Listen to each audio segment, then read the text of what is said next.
Now that you've seen where you can jump from, let me explain how to launch from each type of spot, and then some advanced flight maneuvers to get you across the regions. For every jump scenario, Deke must be crouched and be in a specific pose before launch.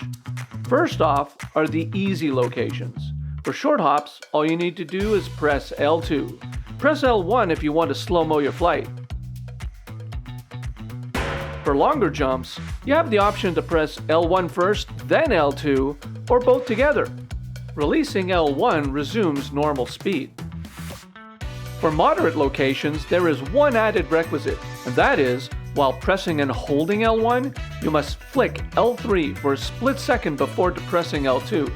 Sometimes you'll have to flick long enough for Deke to actually descend a bit before pressing L2, but this is site dependent. And finally, for the expert mode locations, it's really all about finding that ultra-specific spot before using the launch buttons. While doable, pack your patience while you fiddle around getting Deke into position. Aiming with your weapon can help you refine your movements too. Getting airborne is part 1. Now, for extended or even forever flight, the most important thing to be aware of is you have to allow Deke to travel until you hear his yelp. Trying any button combo before this will just initiate his fall to possible doom. Once his cry of panic is over, best to wait a couple more seconds, then we can start the maneuvers. And the most basic one we'll start you off with is the re-jump. This is the maneuver that keeps Deke in the air. Now, the moment you let go of L2, he begins to fall. However, when you're slowing things down with L1, you have about 4 to 5 seconds before he goes into complete freefall mode. So that gives you time to allow him to jump again.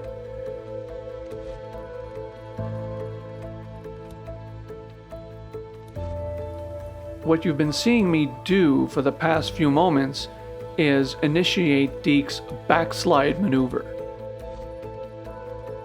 Meaning that I allow him to crouch, but I don't let him stand up unless I want to gain some altitude. And by allowing him to backslide, well, you can see that he's going backwards.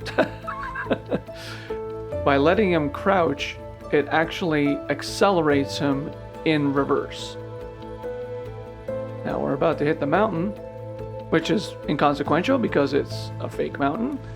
So now we want to get Deke going forward again. However, this is definitely not the most efficient way to get Deke around the map. So instead, let me show you a more precise way we can control the direction that Deke can face in Advanced 2.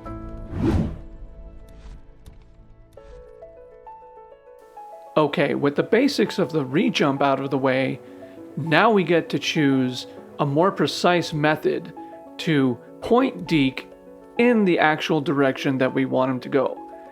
And that will come about by using a quick combination of letting go of L2 and then using the joystick to choose left or right, forward or reverse.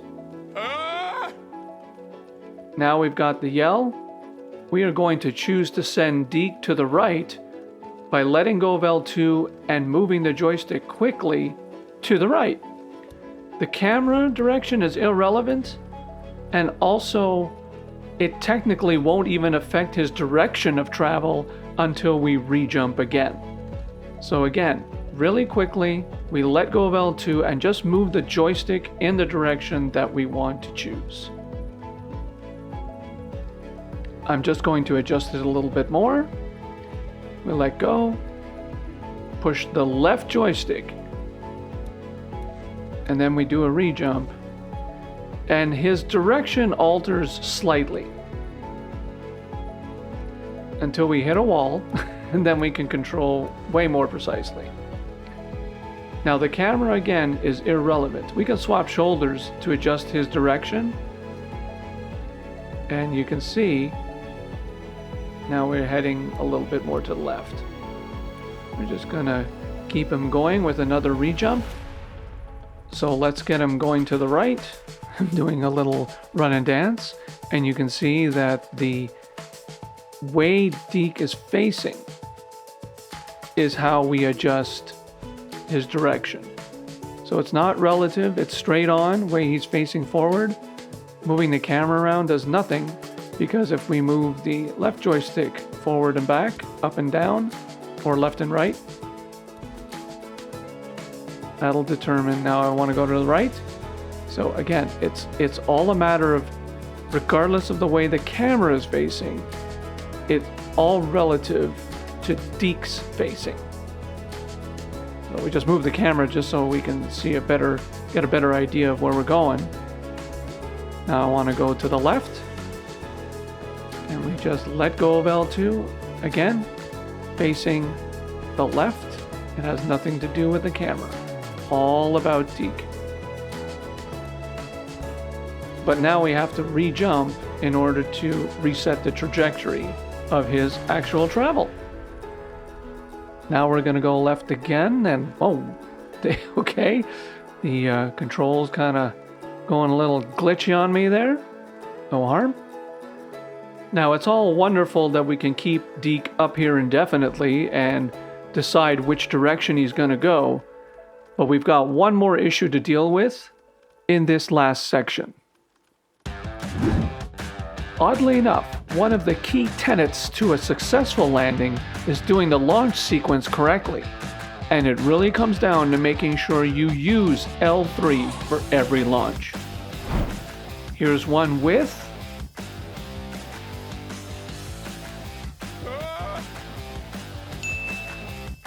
and one without.